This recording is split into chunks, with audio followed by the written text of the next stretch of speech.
Browser. I'm Alan Voivod, and this is Star Wars 7 by 7 We're at episode number 1633. And, I've been thinking over the last couple of days, like probably a lot of folks, that, it being December and not having a Star Wars movie this year in December, it's rather unusual. We've been blessed with having 3 previous Decembers with 3 Star Wars movie releases. And so, this time, not so much. But, it was funny to see on Twitter, Jon Kasdan, who is the co-screenwriter of the Solo: A Star Wars Story standalone movie, tweeting out this particular thing. He said, "Hard not to wonder how Solo might have fared if it had come out tonight." And yeah, that's something that I definitely would like to consider as well. So let's take a moment to think about how things might have been different if Solo came out in December. First of all, just looking at the release schedule for what Disney has had going for, recent history. They had The Nutcracker and the Four Realms come out on November 2nd. And they had Ralph Breaks the Internet come out on the weekend of November 23rd, Thanksgiving weekend. And then we've got Mary Poppins coming out on this weekend, the 21st. So, I was looking at that and thinking, well, if they kept all of those movies in there, what would have happened? And I think it's probably the most logical answer that Solo would not have come out on the 21st. I think it would have come out on the 14th.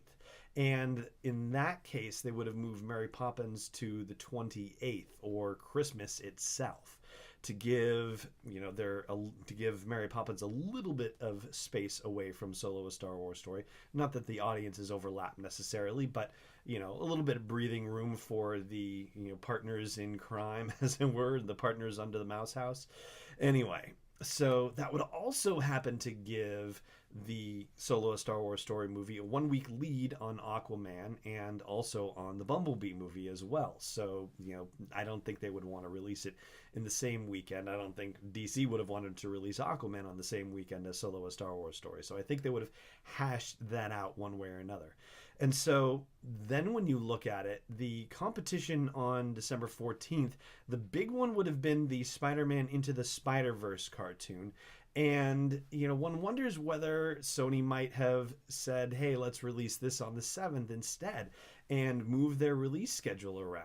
I mean, the other big release that happened last week was The Mule, the Clint Eastwood movie, and that one probably would have stayed on the calendar as sort of a counter-programming situation to the Solo: A Star Wars Story release. And so, I feel like that Spider-Man movie would have gotten moved personally. And so, 1 week, then people are going to see, Solo or going to see Spider-Verse on the second weekend. And then you get into that situation of, well, there was Solo and Deadpool, and, we saw what 1 week difference between the two of them did. Would it have made a difference in December? I think it would have, actually. I think that the competition, I'm not going to say the competition was stronger per se, but it kind of was. The summer movie competition is harder, it's stronger, they throw up the most difficult movies, and that Memorial Day weekend has been a difficult weekend for movies in general for the past few years. So, yeah, I guess I will really go out on a limb and say that's the case. So, Spider-Man Into the Spider-Verse has been doing fantastically well. Aquaman is getting decent reviews so far, and so is the Bumblebee movie, shock of shocks. But yeah, I think Solo would have done better considering the competition around it if it had been released in December versus if it had been released, or if, versus it being released when it was in May. So that addresses the logistical concerns, the box office side of things, the business aspect, scoundrel business as we used to call it. But what about the creative side of things? So Solo was decently reviewed, right, in the mid to high 70s on Rotten Tomatoes, but that certainly paled in comparison to the mid to low 90s that the 3 previous Star Wars movies got on Rotten Tomatoes, even with the top critics and whatnot. So I think the nearest comparative is probably Rogue One, where you look at it and you go, they had challenges with Gareth Edwards and they brought in Tony Gilroy and they did reshoots and rewriting and they basically reworked the entire last third of the movie over the summertime. And, even if you think back to The Force Awakens, there were reshoots in September and October of 2015, like just mere months before the movie came out. So, considering that Solo had the whole thing happen with Phil Lord and Christopher Miller, and yet they still stayed on that May schedule. Well, what would have happened if they said, you know what, you can have the extra 7 months. Let's figure this out and make the best movie we possibly can. I'm not saying that nobody set out to make less than the best movie they possibly could.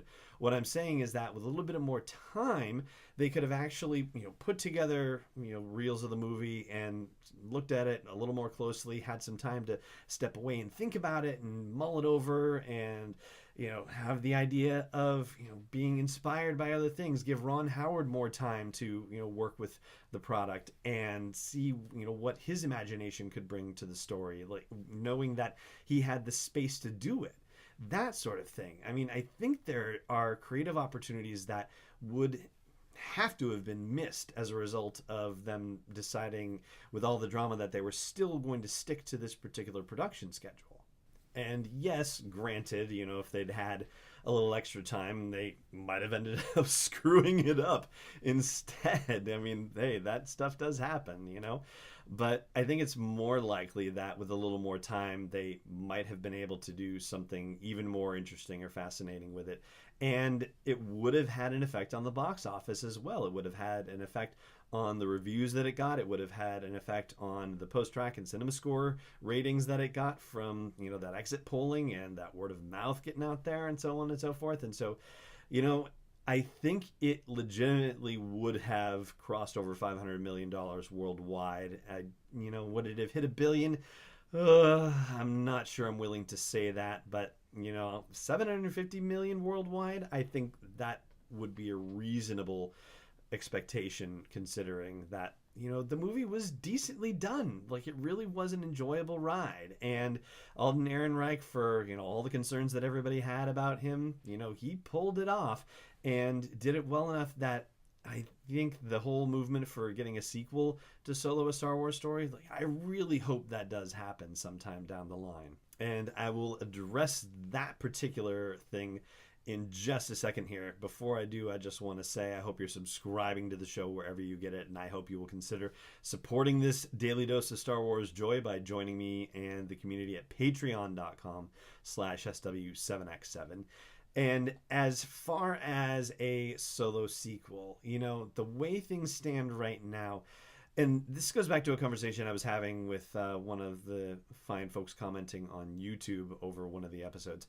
It doesn't seem like that's really an option. I mean, I don't know if they have suspended, indefinitely development on standalone films, but it certainly doesn't seem like they're in any rush to, especially when you consider that they're working on The Mandalorian for 2019 for Disney Plus, the Cassian Andor series for 2020 for Disney Plus, and then Indiana Jones for 2021.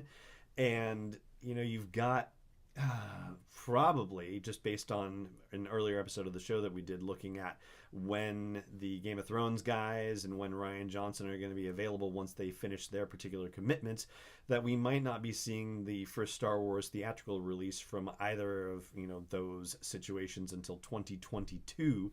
And they could end up alternating. So for at least 6 years out from there, they could be trading off movies. And so it might not be until 2027 or 28 that we actually see another standalone movie, unless Lucasfilm ramps up its production and starts to build itself up in the same way that Marvel Studios built itself up over the years. Possibility for sure, but it's a long way down the line to be looking. But based on that schedule, it doesn't seem like standalone movies are in the offing anytime soon. I certainly hope that is not the case. I certainly hope that they consider pursuing that. But it does seem like, the way production is going and the fact that this Disney Plus streaming service is launching and they're putting some serious assets behind that, I don't know. I would love to hear something else. So if you have an inside track on standalone movie development at Lucasfilm and you want to say something about it, then by all means chime in wherever it is that you happen to be catching this episode of the show, or just straight up at sw7x7.com. We'll do it too.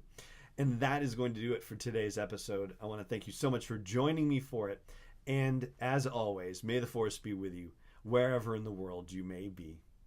This podcast is not endorsed or sponsored yet by Lucasfilm Limited, Disney, or 20th Century Fox, and is intended for entertainment and information purposes only. Star Wars, the Star Wars logo, all names and pictures of Star Wars characters, vehicles, and any other Star Wars-related items are registered trademarks and/or copyrights of Lucasfilm Limited or their respective trademark and copyright holders. May the Force be with them. All original content is copyright 2018, Star Wars 7x7. We hope you love it.